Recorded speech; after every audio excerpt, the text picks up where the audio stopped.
দয়ালি আমাকে কৃতার্থ করেছেন। সেই বিশ্ব পরিবার এক আচার্য শ্রী শ্রীমৎ জয়পতাকা স্বামী গুরুদেবের চরণে আমি আমার অনন্ত কোটি প্রণতি নিবেদন এবং মঞ্চে উপস্থিত সাধু সজ্জন ব্যক্তিবর্গ, বৈষ্ণব বৈষ্ণবী এবং সর্বোপরি এই মন্দির কর্তৃপক্ষকে আমি এবং আমার ক্ষুদ্র সম্প্রদায়ের তরফ থেকে জানাই শত শত কোটি কোটি বৈষ্ণবীয় প্রণাম। কলির পাবনাবতার গৌরাঙ্গ সুন্দর তিনি গোলক থেকে ভূলোকে যদি অবস্থিত না হতেন তাহলে আমরা মধুরাদপি মধুর হরিনাম এর যে রস সেটা আমরা কোনোদিনই আস্বাদন করতে পারি না। তবে সর্বাগ্রে আপনাদের হাতে ধরে পায়ে ধরে একটাই অনুরোধ, গাছের শত্রু যেমন কাঁটা, সঙ্গীতের শত্রু হলো কথা। পাশাপাশি বসে আছেন, চেষ্টা করবেন নিতাই গৌরী রাধা কৃষ্ণের এই প্রেম রস আস্বাদন করা। যেখানে বসে আছেন এটা হলো বৃন্দাবন, যেখানে হয় নাম সংকীর্তন সেটাই হলো মধুর মধুর বৃন্দাবন, যেখানে হয় সাধুর আগমন সেটা হয় বৃন্দাবন, যেখানে থাকে তুলসীর কানন সেটা হলো বৃন্দাবন। আপনার বৃন্দাবনে বসে যদি জাগতিক কথা নিয়ে ব্যস্ত থাকেন তাহলে কিন্তু রস আস্বাদন করতে পারেন। এটাই আপনাদের চরণে অনুরোধ। মহাপ্রভুর অমৃতময় কথা শ্রবণ করবেন, শুনিতে শুনিতে যাবে প্রেমাঙ্কুর হবে, প্রেমাঙ্কুর হবে। সাধ্য সাধনে তত্ত্ব তখনই বুঝিবে, তখনই বুঝিবে।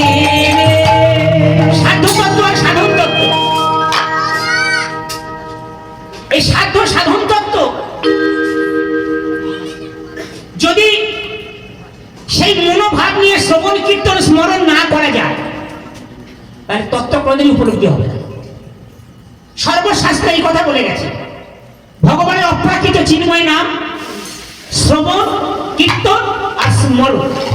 সেই জন্য মহান আচার্য বাসুদেব ঘোষ তিনি তার পদাবলীতে লিখেছেন, বৈষ্ণব মহাজনগণ যে পদাবলীগুলো লিখে গেছে আমাদের সেইগুলো আস্বাদন করা উচিত।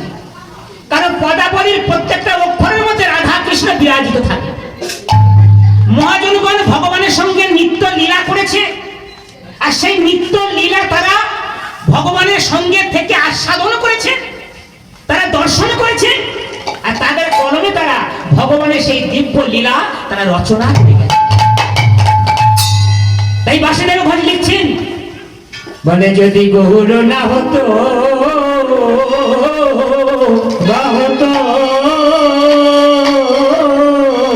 বলো বলো তবে কি হইত, কেমনে ধরি যদি গৌর না হইত, কেমনে হইত, কেমনে ধরে যাবে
জগতে জানা তো কে।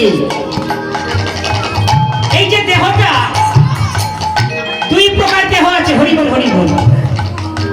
তত্ত্ব সম্বন্ধিত কীর্তন। একটা হলো স্থূল দেহ, আর একটা হলো সূক্ষ্ম দেহ। এই যে আমরা দেহটা বাইরে থেকে দেখতে পাচ্ছি, এটাকে বলে স্থূল দেহ। স্থূল দেহ কোন কোন উপাদান দিয়ে তৈরি? তৃতীয় যে মরুদেব, এই পঞ্চমহাভূত উপাদান দিয়ে স্থূল দেহটা তৈরি। কিন্তু বাসুদেব যে দেহের কথা বলেছে, কেমনে ধরি তবে দেহ, দেহ মানে দেহ, সূক্ষ্ম দেহের কথা বলেছে। সূক্ষ্ম দেহ অর্থাৎ আত্মা, মন, বুদ্ধি, অহংকার, এই তিনটে চিন্ময় উপাদান দিয়ে সেই সূক্ষ্ম দেহ তৈরি। ভগবানের রস আস্বাদন করার ফলে সেই সূক্ষ্ম দেহটা জাগ্রত হয়। তাই মহাপ্রভু যদি ধরায় না অবতীর্ণ হতেন, তাহলে রাধার এই প্রেমময় লীলা রস জগতে কেউ লাভ করতে পারত না। তাই না বাবা? তাই বাসুদেব ঘোষ লিখছেন, ওরে কলির জীব, তোমরা গাও, বারে বারে গাও, পুনঃ পুনঃ গাও, গাও পুনঃ পুনঃ শ্রী গৌরাঙ্গের পুনঃ গাও, শ্রী গৌরাঙ্গের হরি বল হরি বল হরি বল।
ভগবানের নাম করতে গেলে মনটা কেমন হওয়া দরকার? সরল করিয়া মন। এই যে সরলতা, অহিংসা, এগুলো হলো সব দৈব গুণাবলী। অক্রোধ, এগুলো সব দৈব গুণাবলী। দেবতাদের মধ্যে যে গুণগুলো থাকে, সেই সরলতা, অক্রোধ, অহিংসা, এইগুলো যদি কোনো মানুষের মধ্যে গুণগুলো আসে, তাহলে সে দেবতার মতো হয়ে যাবে। এই গুণগুলো অর্জন করা প্রত্যেকেরই দরকার। তাই সরল মন নিয়ে ভগবানের নাম করতে হয়। যদি মনটা বক্র থাকে, তাহলে কোনোদিনই ভগবানের নামের রস আস্বাদন করতে পারবে না। তাই বাসুদেব ঘোষ বলছেন, সরল করিয়া মন এ ভব সংসারে এমন দয়া না দেখি গয়া একজন। তাই বলছে, ওরে জি বলে ভজ ভজ আমার গৌর ভজ, ভজ ভজ গৌর ভজ,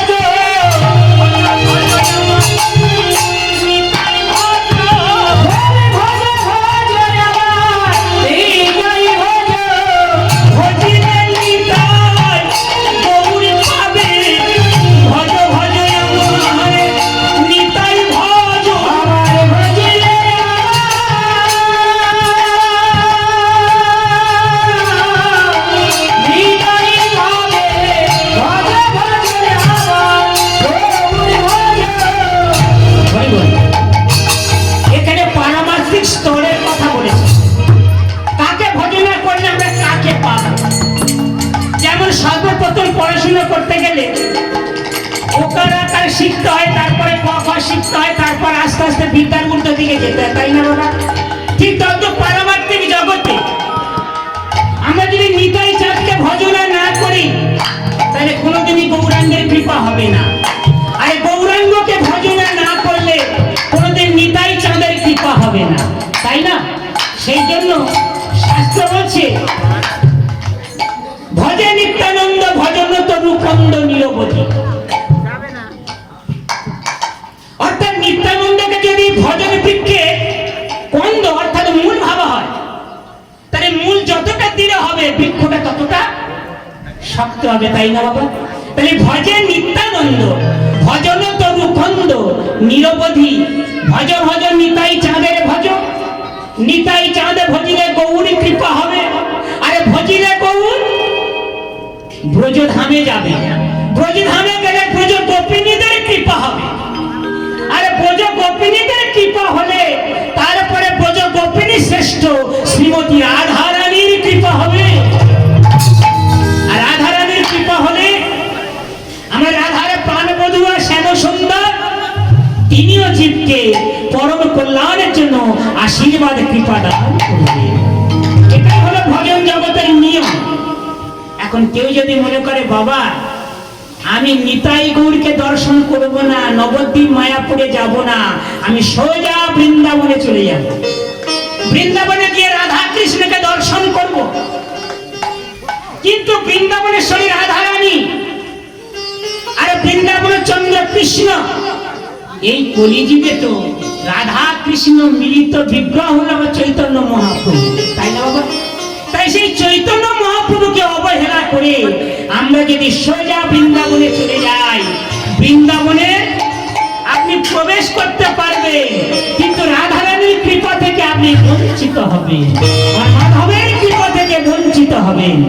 সেই জন্য সর্ব অগ্রে দরকার মায়াপুরে নবদ্বীপে গিয়ে নিতাই গৌরকে দর্শন করা, তারপরে নিতাই গৌরের কৃপা নিয়ে আপনি বৃন্দাবনে যান, মথুরায় যান, পুরীধামে যান, সব জায়গাতে যান, সকলার কৃপা লাভ করতে পারবেন।